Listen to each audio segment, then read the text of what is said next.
Greetings to welcome to the RBC classes. आज के इस लेक्चर में हम कवर करेंगे सिमेट्री एंड ग्रुप थ्योरी। ठीक है, जो कि बहुत ही इंपॉर्टेंट टॉपिक है। अगर इसके वेटेज के बारे में बात की जाए तो एवरी ईयर है ना, जो भी आपका नेट और गेट का एग्जाम होता है ना,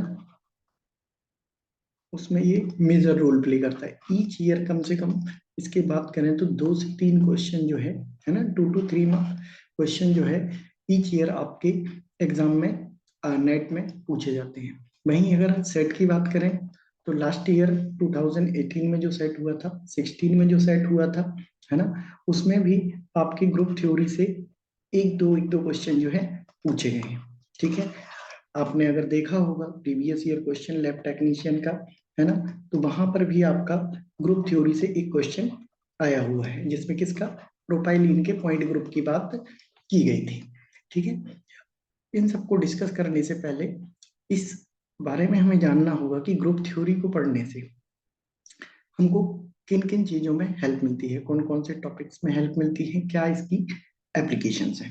ठीक है, after completing the course we will find out the point group of the molecule, है ना। आप हम जो है इजीली पॉइंट ग्रुप निकाल सकते हैं किसी भी मॉलिक्यूल का, है ना, किसी भी मॉलिक्यूल का, इवन किसी भी ऑब्जेक्ट का आप जो है पॉइंट ग्रुप फाइंड आउट कर सकते हैं, है ना, सिमेट्री एलिमेंट्स में। अगर इसकी एप्लीकेशंस की बात की जाए सिमेट्री की या ग्रुप थ्योरी की, तो ग्रुप थ्योरी जो होता है एक्सट्रीमली यूजफुल टूल है to predict the probability of transition in atomic और मॉलिक्यूलर स्पेक्ट्रोस्कोपी। करेक्ट, आपकी जो ट्रांजिशन होता है एटॉमिक और मॉलिक्यूलर स्पेक्ट्रोस्कोपी में, ग्रुप थ्योरी की हेल्प से हम उसको फाइंड आउट कर सकते हैं। It helps in the classification of normal vibrating vibrations according to the irreducible representation of the point group of molecule। point group molecule की हेल्प से हम नॉर्मल वाइब्रेशंस निकाल सकते हैं। It adds in qualitatively finding out the infrared and Raman spectral activities as well as fundamental overtones and combination bonds। ठीक, चलिए तो आगे बढ़ते हैं। सबसे पहले हम डिस्कस करेंगे कि व्हाट इज सिमेट्री। सिमेट्री को डिस्कस करने के बाद हम डिफरेंट टाइप की सिमेट्री पढ़ेंगे, जिसमें डिफरेंट टाइप के आपके सिमेट्री एलिमेंट्स होंगे। कौन कौन से सिमेट्री एलिमेंट्स प्रेजेंट होते हैं, सिमेट्री एलिमेंट्स में जो रहेगा किस तरीके के ऑपरेशंस आपको देखने को मिलेंगे। देखिए, सिमेट्री सिमेट्री क्या होती है, किसी भी मॉलिक्यूल या एटम्स या ग्रुप का रेगुलर अरेंजमेंट क्या कहलाता है, सिमेट्री कहलाता है। जैसे कि हम बात करें डाइक्लोरोबेंजीन की, है ना, इसको 3 तरीके से हम डाइक्लोरोबेंजीन को लिख सकते हैं। फर्स्ट है आपका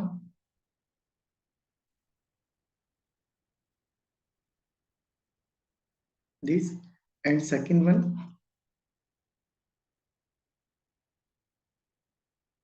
this one, and third one अगर बात करें हमने डाइक्लोरोबेंजीन को सी। ठीक, अगर इन तीनों में बात की जाए तो सबसे ज्यादा सिमेट्रिक कौन है ना, अगर हमको ये फाइंड आउट करना है, देखने में तो ये आपको कैसे लगेंगे कि सभी में सिमेट्री प्रेजेंट है, और डेफिनेटली सभी में सिमेट्री प्रेजेंट है, लेकिन कौन मोर सिमेट्रिक है, उसके लिए क्या करना पड़ेगा, हमको चेक करना पड़ेगा कि जिसमें सबसे ज्यादा नंबर ऑफ सिमेट्री एलिमेंट्स आपके प्रेजेंट रहेंगे वही मॉलिक्यूल आपका जो रहेगा मोर सिमेट्रिक रहेगा। ठीक है, जैसे कि अगर इसमें हम बात करें सिमेट्री क्या होती है, हम आगे चल के जानेंगे सिमेट्री एलिमेंट्स के बारे में। जैसे मैं यहाँ से क्या करूँ, एक प्लेन पास करूँ, यानी कि इसको 2 इक्वल हाफ में डिवाइड कर लूँ, तो कितने प्लेन हम इसमें नंबर ऑफ प्लेन पास कर सकते हैं, एक प्लेन जो पूरे मॉलिक्यूल को बीच से कट कर दे इस तरीके से। ठीक है, दूसरा एक प्लेन हम यहाँ से पास कर सकते हैं, तीसरा एक प्लेन हम यहाँ से पास कर सकते हैं, चौथा एक प्लेन हम यहाँ से पास कर सकते हैं। इस तरीके से टोटल, अभी हमने क्योंकि सिमेट्री एलिमेंट्स डिस्कस नहीं किए हैं तो हम एक प्लेन के बेसिस पे इसको कट करके देख रहे हैं, जो नॉर्मल आइडिया आप सभी को है कि इस तरीके से अगर हम कट करें, है ना, इस पे प्लेन पास करें तो हमको जो इसका रिफ्लेक्शन मिलेगा वो 4 टाइप से हमको प्लेन पास करने पे मिल सकता है। वहीं अगर इस केस की बात करें सेकेंड केस की आपके, तो सेकेंड केस में ओनली क्या कर सकते हैं हम, एक प्लेन ऐसा पास कर सकते हैं जो क्या दोनों क्लोरीन के बीच से पास हो। इसके अलावा कोई और प्रोबेबिलिटी है जिसमें हम क्या करें, प्लेन पास करें और हमको क्या मिले, जो रिफ्लेक्शन मिले या जो कट करने के बाद जो मॉलिक्यूल मिले, है ना। प्लेन का मतलब आप इस संदर्भ में ले सकते हैं कि अगर हम उसमें से दो इक्वल हाफ में कट करें तो कहाँ कहाँ से उसको कट कर सकते हैं। ठीक है, थर्ड अगर बात करें इसमें, तो यहाँ पर भी हम सिर्फ यहीं से पास एक प्लेन पास कर सकते हैं। अगर आप यहाँ से कट करेंगे तो आप देखेंगे कि नीचे वाले पार्ट्स में यहाँ पे क्लोरीन अगर होता तो ये क्या होता, दो इक्वल हाफ में कट हो जाता, लेकिन यहाँ पे प्रेजेंट नहीं है इसलिए इसमें ये प्लेन नहीं आ सकता, और बाकी प्लेन भी अगर आप पास करके देखोगे तो नहीं आ सकता। अगर सिमेट्री के ऑर्डर की बात करें, है ना, which one is more symmetric, अगर सिमेट्री के किसकी बात करें हम, ऑर्डर की बात करें, करेक्ट, तो सबसे ज्यादा जो सिमेट्रिक होगा वो कौन होगा आपका, फर्स्ट वाला मोर सिमेट्रिक, देन सेकंड, और सेकंड और थर्ड में हम देखेंगे कि एक ही सिमेट्री प्लेन आप पास कर सकते हैं। ठीक है, तो सेकंड और थर्ड में जो सिमेट्री ऑर्डर है वो क्या है, इक्वल है, करेक्ट है। तो इसी प्रकार अगर हमको किसी मॉलिक्यूल की क्या करना है, सिमेट्री चेक करना है, तो हमको उसको डिफरेंट टाइप के सिमेट्री एलिमेंट्स उससे पास करके देखने पड़ेंगे। देखेंगे कि कौन कौन से सिमेट्री एलिमेंट्स होते हैं, जैसे कि आपका axis of symmetry, plane of symmetry. अब प्लेन ऑफ सिमेट्री में भी कितने टाइप की प्लेन ऑफ सिमेट्री होती है ना, जैसे कि horizontal plane of symmetry, vertical plane of symmetry, है ना, improper axis of rotation, inversion centre, ये तमाम सारी सिमेट्री के बारे में हम वन बाय वन डिस्कस करेंगे, और इनका 3D रिप्रेजेंटेशन भी आप इजीली देख पाएंगे, है ना। उस सिमेट्री और ग्रुप थ्योरी को स्टार्ट करने से पहले मेरी एक सजेशन है आप लोगों के लिए कि आप BACPR, है ना, और वैलेंस बॉन्ड थ्योरी को अच्छे से पढ़ लें, जिसमें आप एटॉमिक स्ट्रक्चर को कवर करेंगे, है ना, हाइब्रिडाइजेशन को कवर करेंगे, मॉलिक्यूल के शेप और जियोमेट्री के बारे में पढ़ करके आएंगे। क्योंकि जब तक कि आपको हाइब्रिडाइजेशन नहीं पता होगा, आप मॉलिक्यूल का शेप BACPR नहीं पता होगा, आप उसके शेप के बारे में नहीं बता सकते हैं। क्लियर है, नेक्स्ट आगे बढ़ते हैं। To quantify the amount of symmetry in an object or a molecule, we need to describe, है ना, किसी भी मॉलिक्यूल में हमको सिमेट्री निकालने के लिए या किसी भी ऑब्जेक्ट में हमको अगर सिमेट्री फाइंड आउट करनी है तो सबसे पहले हमको दो बातों को डिस्क्राइब करना पड़ेगा, दो टर्म्स आपको डिस्क्राइब करनी पड़ेगी। फर्स्ट है आपका elements of symmetry, second one is operation symmetry. ठीक है, ऑपरेशन, करेक्ट है। तो एलिमेंट्स ऑफ सिमेट्री क्या होती है और उसमें कौन कौन से एलिमेंट्स आपके प्रेजेंट होते हैं। एलिमेंट्स ऑफ सिमेट्री क्या होती है, geometrical entities like axis, point, plane that can be used as a tool to analyze the symmetric properties of an object or a molecule, है ना। कोई भी जियोमेट्रिक एंटिटी हो सकती है, जैसे कि आपका एक्सिस हुआ, कोई पॉइंट हुआ, प्लेन हुआ, जो क्या करे मॉलिक्यूल को दो इक्वल पार्ट्स में हमको दिखाई दे, या जब भी हम सिमेट्री एलिमेंट्स अप्लाई करें तो उसके अप्लाई होने पर उसमें जो ऑपरेशन हो वो किस टाइप का मॉलिक्यूल हमको देखने को मिले, आइडेंटिकल इक्विवेलेंट मॉलिक्यूल हमको देखने को मिले, है ना। जैसे एक्सिस फॉर एग्जांपल, हम एक बारी सिंपलेस्ट मॉलिक्यूल का एग्जांपल लेते हैं, जैसे कि हम बात करें किसकी, वाटर मॉलिक्यूल की, करेक्ट है। इसका हाइब्रिडाइजेशन क्या होता है, sp3 हाइड्रोपाइडाइजेशन होता है। स्ट्रक्चर की अगर बात करें तो इसका जो स्ट्रक्चर होगा वो कैसा होगा, टेट्राहेड्रल होगा। इसकी अगर शेप की बात करें तो शेप इसका कैसा होता है, वी शेप होता है। ठीक है, मॉलिक्यूल में अगर आपको सिमेट्री एलिमेंट्स अप्लाई करना है तो हम उसके प्रॉपर शेप के बारे में आपको पता होना चाहिए, करेक्ट है। जैसे कि हम वाटर मॉलिक्यूल की बात करते हैं तो क्या होता है, इस तरीके से आपका दो H लगे होते हैं। तो यहाँ पे हम अगर एक्सिस की बात करें, सपोज करो हम ऑक्सीजन के बीच से एक इमेजिनरी एक्सिस को पास करते हैं, ठीक है, इस तरीके से, और इस मॉलिक्यूल को क्या करें, 180 डिग्री से आप रोटेट करेंगे। कितने डिग्री से, 180 एंगल से हम इसको रोटेट करते हैं, तो आपको मॉलिक्यूल मिलेगा जो क्या रहेगा, इस तरीके से आपको एक मॉलिक्यूल देखने को मिलेगा। ठीक है, ये कैसा था, आइडेंटिकल था, है ना, इनिशियली हमने जो लिया है, और आफ्टर रोटेशन आपको जो मिलेगा वो आइडेंटिकल के क्या मिलेगा, इक्विवेलेंट मिलेगा। कैसा मिलेगा, इक्विवेलेंट मिलेगा, करेक्ट है।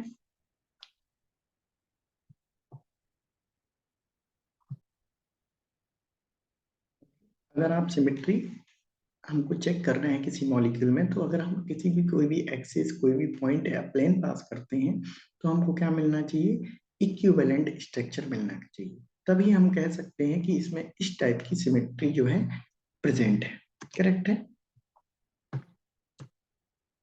Operation, the process that used upon elements of symmetry is defined as operation. यानी कि जब हम कोई सिमेट्री एलिमेंट अप्लाई करते हैं, तो उससे होने वाला जो ऑपरेशन है ना, उससे होने वाला जो मूवमेंट है, वो क्या कहलाता है? ऑपरेशन कहलाता है, उस पर्टिकुलर सिमेट्री एलिमेंट की रिस्पेक्ट में।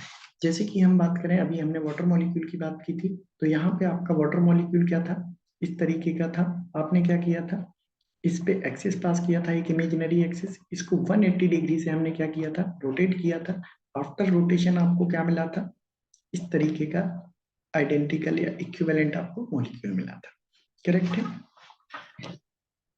तो हम क्या कह सकते हैं कि इसमें क्या हो रहा है? आपका मॉलिक्यूल आप 180 डिग्री से क्या कर रहे हैं? रोटेट कर रहे हैं। तो इसका ऑपरेशन क्या रहेगा? जब आप कभी भी आप एक्सिस पास करेंगे, तो उसका जो ऑपरेशन होगा वो क्या होगा? रोटेशन।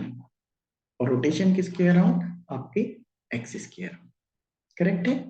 चलिए आगे बढ़ते हैं। Symmetry elements and related operation.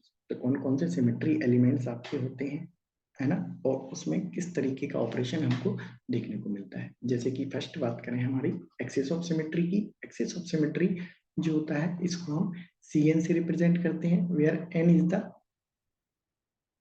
Order of the axis. Correct है।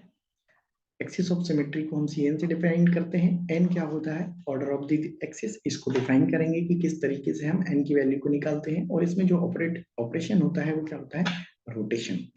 प्लेन ऑफ सिमेट्री की बात करें, तो प्लेन ऑफ सिमेट्री को हम सिग्मा से डिफाइन करते हैं। इसमें हमारा जो ऑपरेशन होता है रिफ्लेक्शन, या आप कहें कि बाइसेक्शन, दो इक्वल हाफ में उसको क्या करता है? कट करता है। इसी प्रकार इम्प्रॉपर एक्सिस ऑफ रोटेशन, इसमें दो फिनोमेना होते हैं आपके। फर्स्ट होता है आपका रोटेशन, जिसको हम सिंपली कह सकते हैं कि हम एक्सिस ऑफ रोटेशन कर रहे हैं, और उसी के परपेंडिकुलर आपको क्या करना है?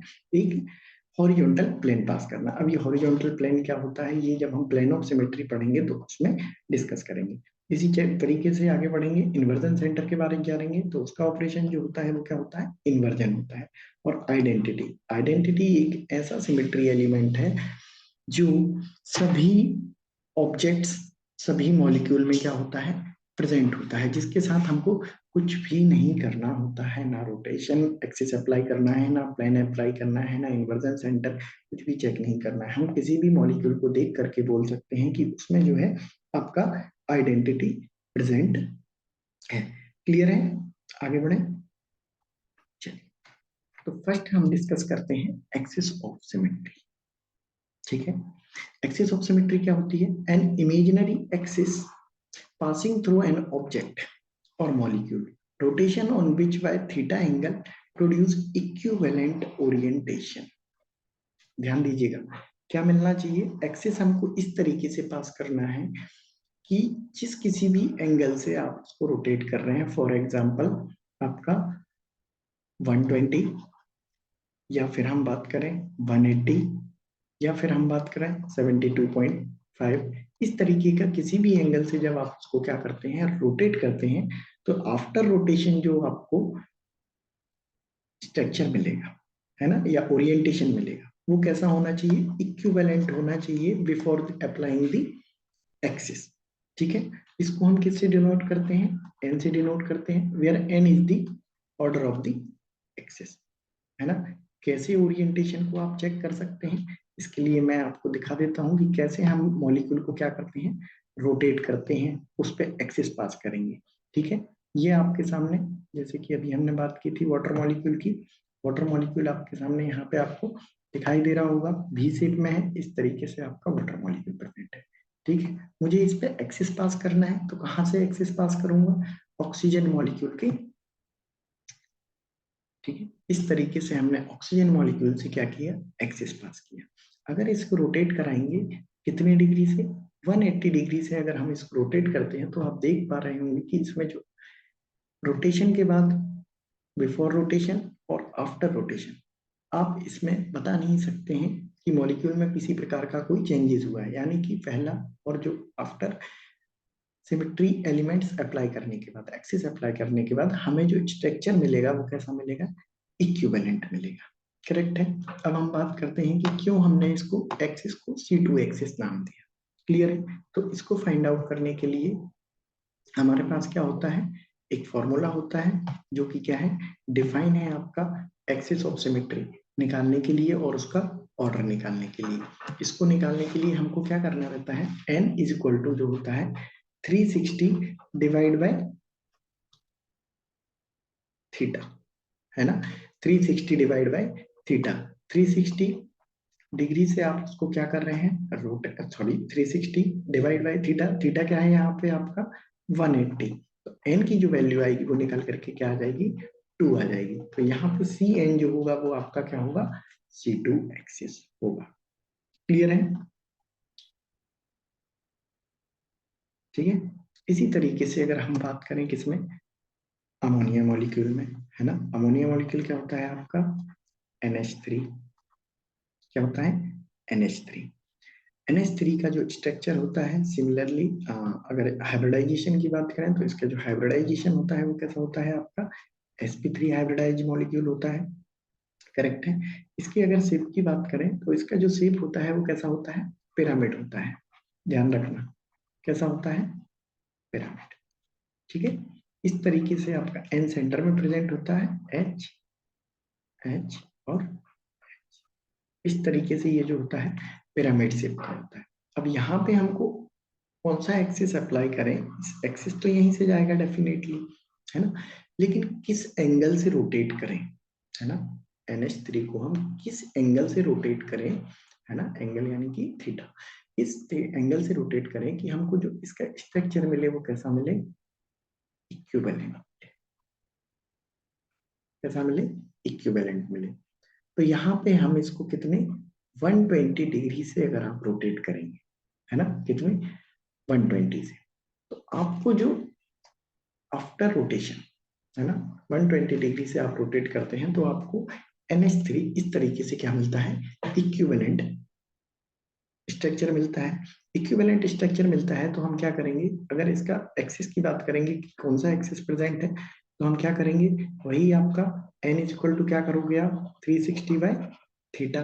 360 थीटा क्या है यहाँ पे, 120, 123। ये जो एक्सिस होगा इसका नाम क्या होगा आपका, C3 एक्सिस।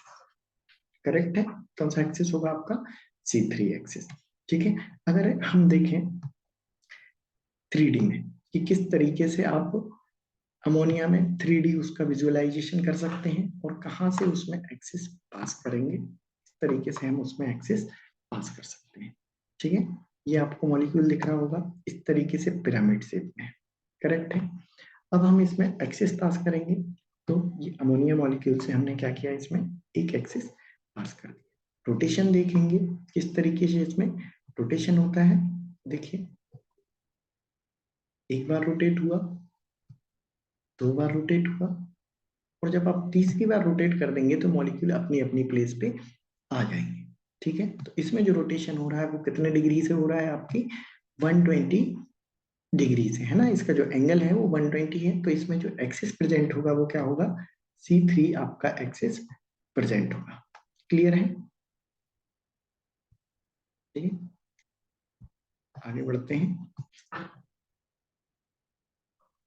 ठीक है, समझ में आया किस तरीके से हम एक्सिस पास करके इक्विवेलेंट स्ट्रक्चर लाएंगे और उस एक्सिस को नाम दे देंगे कौन सा, एक्सिस ऑफ सिमेट्री, जिसमें एक्सिस का नाम रहेगा आपका CN एक्सिस। एक और एग्जांपल देख लेते हैं। अब वेल नोन एग्जांपल है आपका BF3, है ना। BF3 जो होता है वो कैसा होता है आपका, शेप इसका जो होता है वो होता है ट्राइगोनल प्लेनर। कैसा शेप होता है आपका, ट्राइगोनल प्लेनर। ठीक है। ट्राइगोनल प्लेनर की अगर बात करें तो आपका सबसे सिंपलेस्ट एग्जांपल है, आप यहाँ पे भी बैठ के, जिस रूम में भी बैठ के ये वीडियो देख रहे हैं, आप अपने सीलिंग को देखिए, है ना। वहां पे आपको सीलिंग फैन दिखाई दे रहा होगा, वो फैन आपका जो है VF3 का एग्जाम्पल है। ठीक है।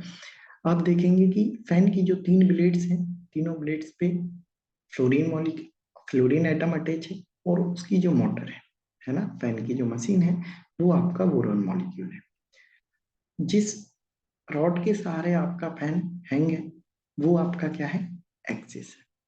ठीक है, अगर हम उसको एक्सिस मानकर, जिसके सहारे आपका फैन क्या है, हैंग है, वहां से उसको एक्सिस मान के अगर हम क्या करें, इस मॉलिक्यूल को रोटेट करें, तो कितने डिग्री से हम इसको रोटेट करेंगे तो हमको क्या मिलेगा, इक्विवेलेंट स्ट्रक्चर मिलेगा।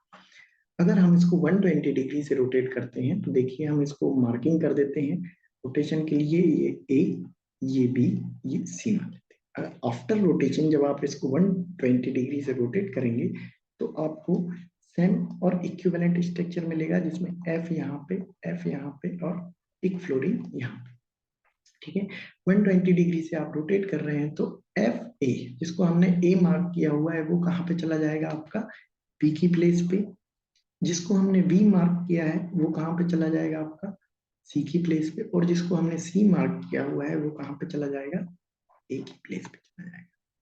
तो इस तरीके से आप देख रहे होंगे कि BF3 को अगर हम 120 डिग्री से रोटेट करते हैं, तो हमको क्या मिलता है, इक्विवेलेंट स्ट्रक्चर मिलता है। इक्विवेलेंट स्ट्रक्चर अब जब हमको इस एक्सिस को पास करने पे मिल रहा है, तो हम कहेंगे कि इसमें एक्सिस ऑफ सिमेट्री प्रेजेंट है। अब कौन सी एक्सिस ऑफ सिमेट्री प्रेजेंट है, तो उसके लिए आपको क्या करना है, 360 डिवाइड बाई थीटा। थीटा क्या है आपका, 120।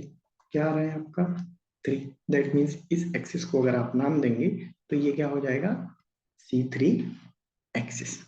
ठीक है, इसी तरीके से बहुत सारे एग्जांपल्स हम नेक्स्ट क्लास में, नेक्स्ट लेक्चर में जो है डिस्कस करेंगे। डिफरेंट टाइप के जितने भी पॉसिबल एग्जांपल कर सकते हैं, है ना, अभी तक के एग्जाम में पूछे गए हैं, उन सभी को हम 1 बाय 1 डिस्कस करेंगे। ठीक है, उसके बाद एक ही मॉलिक्यूल में जरूरी नहीं कि सिर्फ एक ही axis present, number of axis present हो सकते हैं। उसके बेसिस पे हमने एक्सिस को 2 कैटेगरी में डिवाइड किया है। एक है आपका प्रिंसिपल एक्सिस ऑफ सिमेट्री, दूसरा है आपका सब्सिडरी एक्सिस। ठीक है, प्रिंसिपल एक्सिस और सब्सिडरी एक्सिस। तो प्रिंसिपल एक्सिस और सब्सिडरी एक्सिस बहुत मेजर रोल प्ले करता है आपका पॉइंट ग्रुप को फाइंड आउट करने के लिए। तो इसको हम नेक्स्ट क्लास में जो है डिस्कस करेंगे। Thank you listening, thank you for watching the video.